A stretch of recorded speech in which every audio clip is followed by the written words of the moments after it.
Hálfdán Helgason sjófuglavistfræðingur hjá Náttúrustofu Austurlands sem telst nú seint meðal algengustu starfsheita á Íslandi. Við ætlum því hér að kynna okkur hans starf sem bæði framandi og fjölbreytt. Við erum bæði með langtímaverkefni, vöktunarverkefni og síðan tökum við að okkur svona tilfallandi hluti, umhverfismöt og annað. Þetta er mjög fjölbreytt. Suma daga erum við úti að reyna að telja heiðagæsir með drónum og aðra daga liggjum við yfir hreindýratölum og þannig að það er engin dagur eins. Hvernig gengur að nota drónan til þess að telja dýr? Fælastu ekkert við drónan?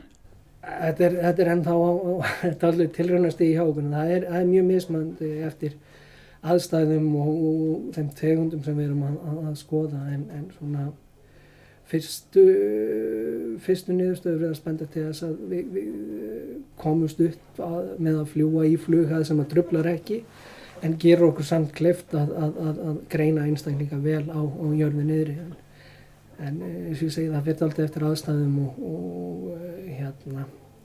eftir hvað við erum að telja en leið og við verðum varir við einhverja truflun þá náttúrulega bara snúa við og það eru niðurstöður í sjálfu sér að vita hvað við komumst upp með. Nú þú starfað víða á öðrum náttúrustofum, hvernig kanntu við því hérna á Austurlandi?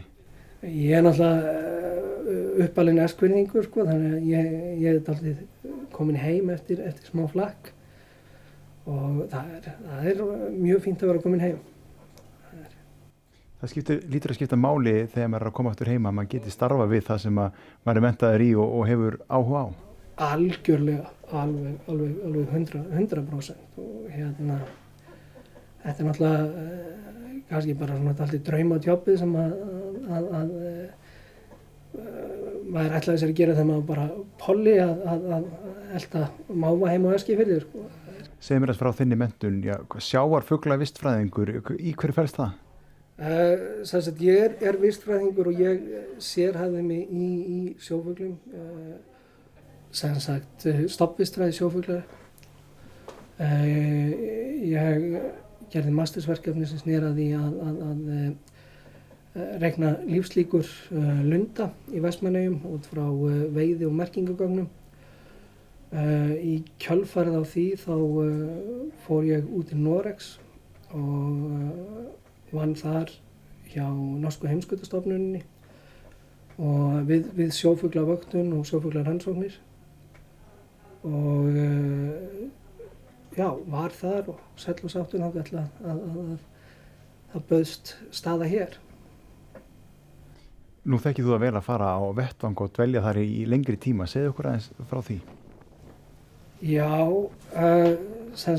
Norska heimskautastofnunin vinnur mikið upp á Svalbarða og ég starfaði þar í 9 sumur við sjófuglarannsóknir einmitt og það eru dálítið svona einangraðir staðir þar sem að við erum að vinna og oft torvelt að komast þangað, ekki hægt að komast þangað nema með þyrlum eða bátum eða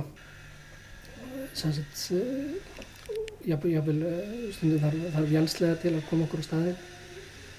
Þannig að þú hleypur ekkert í burtu ef þið leiðist og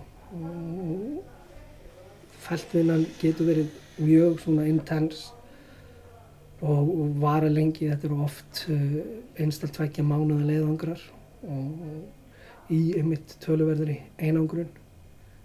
Þannig að svona svolítið annað en hérna þegar maður er einhvers staðar út í móa að telja og sem er komin hádegismatur og maður getur skroppið út í sjoppu og fengið sér pulsu. Maður gerir það ekki svo auðveldlega þar. En þetta hlýtur að reyna dálítið á mann andlega svona ferðir? Já, það vensamt furðu fljótt og ég var mjög heppinn hvað þetta varðar að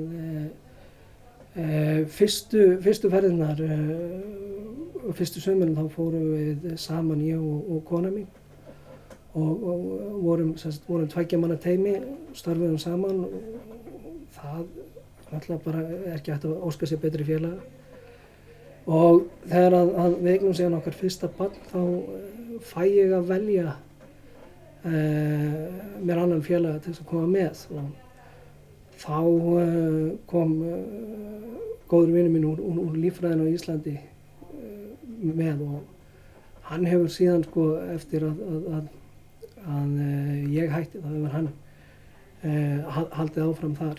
Þannig að ég hef verið mjög heppinn með starffélaga í þessum verkefnum. En hvað það sem að tekur út úr svona dvöl? Hún reynir náttúrulega á mann líkamlega, andlega, mikill tími sem fer í þetta. Hvað tekur maður með sér? Hver ávinningurinn? Náttúrulega reynslan sem maður fær í starfi og námi og líka svona ævintýrin og minningarnar sem maður á eftir svona ferð. Þetta einstakur staður að vera á. Maður með ótrúlega magnaða sögu allstaðar í kringum sig. Náttúrufarið og dýralífið stórbrotið og tegundir oft sem maður kemst ekkert í tæri við á hverjum degi og þannig að í sjálfu sér bara einstakt tækifæri sem að bauðst á sínum tíma og maður ríki allt í það. Og hvað forréttindi mitt að heimsækja þessi svæði sem við hinn fáum ekki að heimsækja og upplifa á þennan hátt? Jú, algjörlega. Það sama gildir í sjálfu sér dálítið mikið á Íslandi, menn með ekki vanmeta það heldur. Að hér leynast rosalega margar perlur og oft næra menn grunar. Ég fór hérna með teymi fyrir 2 árum, kom hérna til Íslands í eltingaleik við fíla og keyrðum hringinn í kringum landið á með tíma og stoppuðum í fílavörpum og þá einmitt upplifum maður þetta sko, hvað þessi staðir þar sem teljast kannski ekki sem svona vinsælir ferðamannastaðir eru samt ótrúlega magnaðir. Maður heppinn sömuleiðis að fá að heimsækja þau svæði hér á landi líka. Þannig að það hefur verið viðbrigði fyrir þig þegar þú kemur hingað og það er talað langa ferð sem 3 dagar. Já, það myndi ekki teljast langt fellt í hinu starfinu. Þannig þetta og eins og ég segi sko að hafa möguleikan á þessu líka þegar börnin eldast og kannski svona verða pínu svona erfiðar að hoppa frá. Þá er mjög þægilegt að feltin var ekki mikið lengur en svona kannski toppsviku.